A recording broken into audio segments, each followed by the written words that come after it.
नमस्ते बच्चों, मैं डॉक्टर सीमा चौधरी, सह आचार्य राजकीय महाविद्यालय बूंदी। हमने प्रथम वर्ष के पाठ्यक्रम में कुमार संभव नामक पुस्तक को प्रारंभ किया है और उसके 2 श्लोक अभी तक पढ़ चुके हैं। अब आज हम आगे तीसरा श्लोक देखेंगे।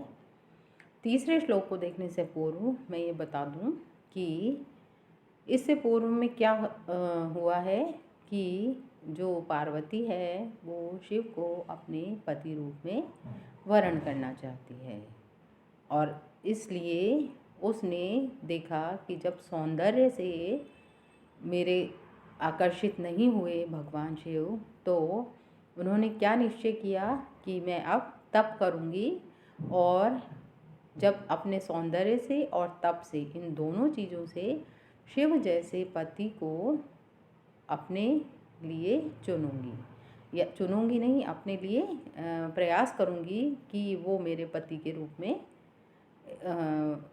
स्वीकार करें मुझे पत्नी के रूप में भगवान शिव। तो अब आगे देखिए बच्चों, ये तीसरा श्लोक। निशम्य चैनाम तपसे कृतोद्यमा स्वतां गिरिश्च प्रतिसक्त मानसाम उवाच मेना परिरम्भ्य वक्षसा निवारयन्ती महतो मुनिव्रतात्। तो इसका अन्वय देखो बच्चों।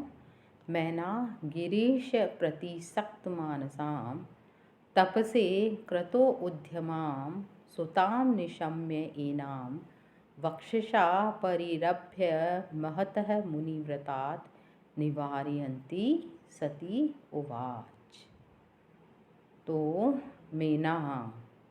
मैना कौन थी? पार्वती की माता मैना। उन्होंने गिरीश प्रतिसक्त मानसाम, जो भगवान शिव के प्रति आसक्त हृदय वाली अपनी पुत्री जो थी पार्वती, उनको तप के लिए, तपस्या के लिए कृत्यो उद्यमा, जो उद्यत हो गई थी कि मैं तप के द्वारा शिव को वरण करूंगी, तो उसके कृत उद्यमा, उस प्रयास को की हुई निशम्य है। सुताम निशम्य है, अपनी पुत्री के बारे में निशम्य यानी सुन करके, एनाम वक्षसा, इसको अपने हृदय से, वक्षसा यानी हृदय से पार्वती को परिरभ्य आलिंगित किया और महत, जो बहुत ही ज़्यादा कठिन है ऐसा, मुनिव्रतात्, उस मुनिव्रत से, उस तपस्या से निवारयन्ती, रोकती हुई वह सती उवाच, उसने कहा। जो मैना थी पार्वती की माँ, उन्होंने अपनी पुत्री को, जो कि मुनियों के लिए भी कठोर है तप, ऐसे तप से रोकते हुए, अपने हृदय से लगाते हुए अपनी पुत्री पार्वती को, और जब वो रोकना चाहा तो इस प्रकार से उन्होंने कहा। फिर से एक बार अर्थ देख लो बच्चों। मैना, जो पार्वती की माता है मैना, उन्होंने गिरीश प्रति सक्त मानसाम, भगवान शिव के प्रति आसक्त हृदय वाली तपस्या के लिए कृतो उद्यमा, अत्यधिक जो प्रयत्न कर रही है, प्रयास को करती हुई, करना चाह रही है, ऐसा निशम्य है सुताम, अपनी पुत्री के बारे में सुन करके, एनाम वक्षसा, उस पार्वती को अपने हृदय से परिरभ्य आलिंगित किया, लगाया गले से, और महतः मुनिव्रतात्, जो मुनियों के लिए भी अत्यधिक कठोर व्रत है, उससे निवारयन्ती, रोकती हुई, सती उवाच, उसने इस प्रकार के वचन कहे। तो देखिए, जो पार्वती की माता मैना है, जब उसको पार्वती की जो सखी है उसके माध्यम से ये मालूम पड़ा कि पार्वती कठोर तपस्या करने के लिए तत्पर हो रही है, तब उस पार्वती की माता मैना ने उसे अपने हृदय से लगा लिया और उसका आलिंगन किया। और कठोर तपस्या करने से वो उसको रोकना चाह रही है, इसलिए उसने इस प्रकार के वचन कहे। बच्चों, यहाँ पर इस श्लोक में भी वंशस्थ छंद है और वंशस्थ छंद का लक्षण है जतौ तु वंशस्थ मुदीरितम जरो। जहाँ पर जगण, तगण, जगण और रगण ये 12 वर्ण होते हैं, वहाँ पर वंशस्थ छंद होता है। और क्रतो उद्यमाम, क्रतः उद्यमः, यया सा क्रतो उद्यमा, यहाँ पर बहुव्रीहि समास है। और गिरीश प्रतिसक्त मानसाम, इसमें गिरई ईशः गिरीशः, गिरीशे प्रतिसक्तम मानसाम, यस्या सा गिरीश प्रतिसक्त मानसा, यहाँ पर भी बहुव्रीहि समास है। और परिरभ्य, यहाँ पर परि प्लस रभ प्लस ल्यप प्रत्यय है। निवारयन्ती, रोकती हुई, यहाँ पर नी व्रे और निच प्लस क्षत्रिय प्रत्यय प्लस नीप होकर के निवारयन्ती शब्द बना है। तो अब अगला श्लोक देखिए। मनीषितां सन्ति ग्रहेषु देवता स तपः क्व वत्से क्व च तावकं वपुः, पदं सहेत भ्रमरस्य पेलवं शिरीषपुष्पं न पुनः पतत्रीण। यहाँ अन्वय देखो बच्चों। वत्से मनीषिताः देवता ग्रहेषु सन्ति, तपः क्व, तावकं वपुश्च क्व, पेलवं शिरीषपुष्पं भ्रमरस्य पदं सहेत, पदत्रीण पुनः पदम न सहेत। तो पार्वती को रोकती हुई जब उनकी माता मेना उनको रोक रही है, तो क्या शब्द वो कह रही है उनको, क्या बात कह रही है बच्चों, कि वत्से, हे पुत्री पार्वती, मनीषिताः, मनोवांछित, जो भी तुमको चाहा जाए, जो भी इच्छा है तुम्हारी, वो देवता, ऐसे वो देवता तुम्हारे ग्रहेषु संति, घर में ही हैं, इसलिए तपः क्व, तपस्या करने से क्या होगा, अर्थात तुम्हें तपस्या नहीं करनी चाहिए। क्यों नहीं करनी चाहिए, कि तपः क्व, तप तो कहाँ है, अर्थात बहुत ही कठिन है, और तावकम वपुश्च क्व, और तुम्हारा जो ये कोमल शरीर है वो कहाँ है, अर्थात दोनों ही विपरीत हैं। तो इसका उदाहरण देते हुए वो कैसे समझा रही हैं इस बात को, कि तप करना तो बहुत ही कठिन होता है और तुम्हारा शरीर कोमल है। इस बात को वो कैसे समझा रही है मेना, तो वो देखिए, पेलवम शीरीष पुष्पम भ्रमरस्य पदम सहेत, जो पेलवम यानी अत्यधिक कोमल, शीरीष पुष्पम, शीरीष का जो पुष्प है, फूल है, वो भ्रमरस्य पदम सहेत, भ्रमर का, भंवरे का, पदम सहेत, पैर को तो, पादाघात को तो सहन कर सकता है, अर्थात भंवरा उस पर बैठ जाए तो शीरीष का पुष्प उसको सहन कर सकता है, लेकिन पतत्रीणः, पक्षी यदि उस पर बैठ जाता है तो पुनः पदम न सहेत, उसके पद को वो शीरीष का पुष्प पैर को सहन नहीं कर सकता है। तो यही बात जो मीना है वो पार्वती को समझा रही है कि कहाँ तो तुम्हारा कोमल शरीर है और कहाँ पर तप जैसा कठोर व्रत है। फिर से एक बार बच्चों देख लीजिए। वत्से, हे पुत्री पार्वती, मनीषिताः, जो मनोवांछित फल हैं, जो भी तुम चाहती हो वो सब चीज़ें तो तुम्हारे देवता ग्रहेषु संति, यहाँ जो तुम्हारा देवता घर में हैं, अर्थात हिमालय में ही निवास कर रहे हैं सारे देवता, तो सब चीज़ें यहीं पर उपलब्ध हैं। तो इसलिए तुम तप क्यों करना चाह रही हो? तपः क्व, तप तो क्या है? कठोर होता है। कहाँ तो तप है, अर्थात अत्यंत ही कठोर कार्य है। और तावकम वपुश्च, और ये तुम्हारा कोमल शरीर कहाँ है? अर्थात तुम्हारा शरीर तो बहुत कोमल है और तप बहुत कठोर है। इसका उदाहरण उन्होंने कैसे दिया है कि जो पेलवम अत्यधिक कोमल शीरीष पुष्पम, शीरीष का जो फूल होता है वो भ्रमरस्य पदम सहित, भंवरे के पदाघात को तो सहन कर सकता है बच्चों, लेकिन पद तृणः पुनः पदम न सहित, जो पक्षी है उसके पादाघात को यदि वो पक्षी उसके शीरीष के पुष्प पर चरण रख दे तो उसको सहन नहीं कर सकता है। तो यहाँ तपः क्व वत्से क्व च तावकम वपुः, ये जो दो क्व शब्दों का प्रयोग करके कवि ने एक महान अंतर को द्योतित कर दिया है। यहाँ क्यों कर दिया है कि पार्वती का शरीर तो अत्यंत कोमल है और उधर तपस्या करना अत्यंत कठोर कार्य है, इसलिए क्व का दो बार प्रयोग किया गया है। ऐसा ही प्रयोग अन्य जगह पर भी कवि के द्वारा, कालिदास के द्वारा किया गया है।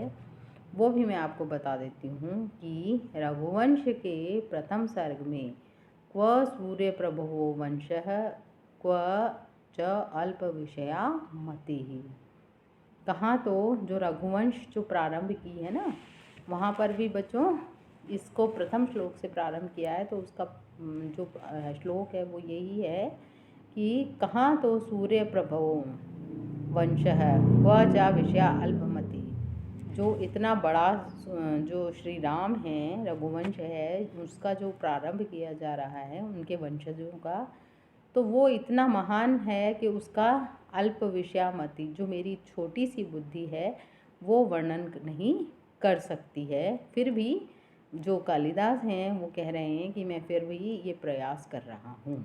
तो इसलिए यहाँ पर भी ये दो क्व का प्रयोग किया गया है। महाकवि भारवी ने भी किरातार्जुनीयम के प्रथम सर्ग में ऐसा प्रयोग किया है। जो महाकवि भारवी के द्वारा लिखित किरात और अर्जुन की पुस्तक है किरातार्जुनीयम, वहाँ पर भी एक श्लोक है क्व भूपति नाम चरितम क्व जंतवः। तो वहाँ भी वो क्या कह रहे हैं कि जो भूपतियों का, राजाओं का जो चरित्र होता है उसका वर्णन हम जो नहीं किया जा सकता है क्व जंतवः। क्यों? क्योंकि जो छोटे व्यक्ति हैं, साधारण जन है, उसमें भारवी ये कहना चाह रहा है कि भाई जो हम सामान्य जन हैं वो तो किस प्रकार से उनका वर्णन कर सकते हैं, क्योंकि राजाओं का चरित्र तो इतना विशाल होता है। इसलिए यहाँ पर भी इन दो क्व का प्रयोग किया गया है। और ये जो श्लोक है इसमें दृष्टांत अलंकार है और पूर्वार्ध में विषमा अलंकार है। इस प्रकार इन दोनों की संसृष्टि यहाँ हुई है। अब व्याकरण जो है बच्चों यहाँ वो देवता में देव प्लस तल प्रत्यय है, और मनीषा, मनसः ईशा का मतलब मनीषा। इस प्रकार से शिरीष पुष्पम, शिरीषस्य पुष्पम इति शिरीष पुष्पम, यहाँ षष्ठी तत्पुरुष का प्रयोग हुआ है। अब इससे अगला श्लोक देखिए। इति ही ध्रुवेच्छाम अनुशासति सुताम शशाकमीना न नियंतुम उद्यमात् क ईप्सित अर्थस्य स्थिर निश्चयं मनः पयश्च निम्नाभिमुखम प्रतिपयेत्। अब पार्वती जो है वो पार्वती को उनकी माता मीना कई प्रकार से समझा चुकी है, लेकिन क्या हो रहा है कि अगले श्लोक में देखिए कि जो निश्चय कर ले कि मुझे ये कार्य करना ही है, तो उससे उसको वापस विमुख करना बहुत ही मुश्किल होता है। तो इसी बात को इस श्लोक में बताया गया है। देखो बच्चों, इसका अन्वय, इति अनुशासति मीना ध्रुवेच्छाम सुताम उद्यमात् नियंतुम न शशाक। इप्सित अर्थस्य स्थिरनिश्चयं मनः निम्नाभिमुखं पयश्चः क प्रतिपयेत्। तो यहाँ पर देखो, अनुशासती इति, इस प्रकार से अनुशासती जो उपदेश दे रही थी उनकी माता मीना, वो ध्रुवे इच्छाम सुताम, अपनी जो पुत्री है उसको उसकी ध्रुवे इच्छा स्थिर निश्चय वाली को उद्यमात, अपने परिश्रम से नियंतुम न शशाक, नियंत्रित करने में, रोक पाने में न शशाक, समर्थ नहीं हुई। क्यों नहीं हुई बच्चों? इसका उदाहरण इस प्रकार से दिया गया है कि इप्सित अर्थस्य स्थिर निश्चयं मनः, जो इप्सित अर्थ है चाहा गया मनोवांछित वस्तु की प्राप्ति के लिए किए गए दृढ़ निश्चय वाले मन को, और निम्नाभिमुखम, और नीचे की ओर अभिमुख किए हुए, मुँह किए हुए बहने वाले पयश्च है, जल को क प्रतिपयेत, कौन प्रतिकूल कर सकता है। अर्थात उसको मोड़ा नहीं जा सकता है। जो नीचे की ओर जल बह रहा है उसको आप रोक नहीं सकते हैं। उसी प्रकार से जो वांछित वस्तु के लिए किए गए दृढ़ निश्चय वाला व्यक्ति है उसको भी आप बच्चों रोक नहीं सकते हैं। तो देखिए फिर से, अनुशासती इति, इस प्रकार से जब जो पार्वती की माता मीना है उन्होंने अनुशासती, उसको पार्वती को उपदेश दिया, और ध्रुवे इच्छा, और अत्यंत ही जो जिसका कैसा था, इच्छा कैसी थी, इच्छा शक्ति निश्चित थी, ऐसे स्थिर निश्चय वाली पार्वती को सुताम यानी अपनी पुत्री को उद्यमात, परिश्रम करने से, तप करने से, नियंतुम न शशाकः, वो रोक पाने में समर्थ नहीं हुई। क्यों नहीं हुई? क्योंकि इप्सित अर्थ चाही गई वस्तु के लिए और स्थिर निश्चयम, जिसने उसके प्रति दृढ़ निश्चय कर लिया है, ऐसे मन वाले व्यक्ति को, और निम्नाभिमुखम, नीचे की ओर बहने वाले पयश्चः, जल को क प्रतिपयेत, कौन प्रतिकूल कर सकता है, कौन रोक सकता है। क्या होता है बच्चों कि जो ऊपर से नीचे की ओर ये हमेशा जल बहता है। आपने कभी देखा है कि नीचे से ऊपर की ओर भी जल बह रहा हो? ऐसा संभव ही नहीं है। जो भी ऊंचा हिस्सा होगा ज़मीन का, उससे नीचे की ओर पानी बहेगा। तो यही चीज़ इसमें समझाई गई है कि जो ऊपर से नीचे की ओर पानी बह रहा है, अर्थात उसको कोई व्यक्ति रोक नहीं सकता है। उसी प्रकार से जिस व्यक्ति ने दृढ़ निश्चय कर लिया है, जिसकी मन में ये बात बैठ गई है कि मुझे ये कार्य करना है, उसके लिए चाहे मुझे कठोर तपस्या भी करनी पड़े, तो उसको भी कोई नहीं रोक सकता है। तो यही बात यहाँ बताई गई है कि जो पार्वती की माता है मीना, वो ये प्रयास कर रही है कि मेरी पुत्री इस कठोर तप को नहीं करे, क्योंकि उसका शरीर कोमल है। तो लेकिन फिर भी जो पार्वती है उसको वो अपनी पुत्री को मीना रोक नहीं पा रही है। तो इसीलिए ये कहा जा रहा है कि जो पार्वती है वो भी अपना जो उसने दृढ़ निश्चय कर लिया है, कठोर तप करना चाह रही है, उसको करके ही रहेगी। तो यहाँ इप्सित अर्थ स्थिर निश्चयम मनः प्रतिपयेत्, ये एक सूक्ति है जिसका भाव यह है बच्चों कि मन में दृढ़ संकल्प को और नीचे की ओर बहने वाले जल प्रवाह को कोई नहीं रोक सकता है। यहाँ इस जो श्लोक है उसमें अर्थांतर न्यास अलंकार का प्रयोग हुआ है। और निम्नाभिमुखम, निम्ने अभिमुखम, निम्नाभिमुखम, अनुशासति में अनुशास प्लस क्षत्रिय प्लस नी प्रत्यय का प्रयोग हुआ है।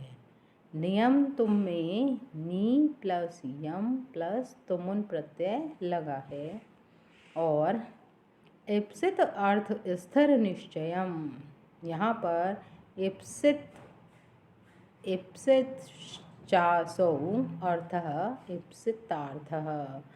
स्थिर निश्चयो यस्य तत् स्थिर निश्चयम् इति इप्सित अर्थ स्थिर निश्चयम् तत्, ये प्रयोग में लाया गया है। और छंद भी बच्चों यहाँ पर वंशस्थ है, जिसका कि मैं बार बार लक्षण बता रही हूँ कि जतौ तु वंशस्थ मुदीरितम जरो, जहाँ पर जगण, रगण और जगण और तगण 12 वर्ण होते हैं, वहाँ पर कौन सा छंद होता है? वंशस्थ छंद का प्रयोग किया जाता है।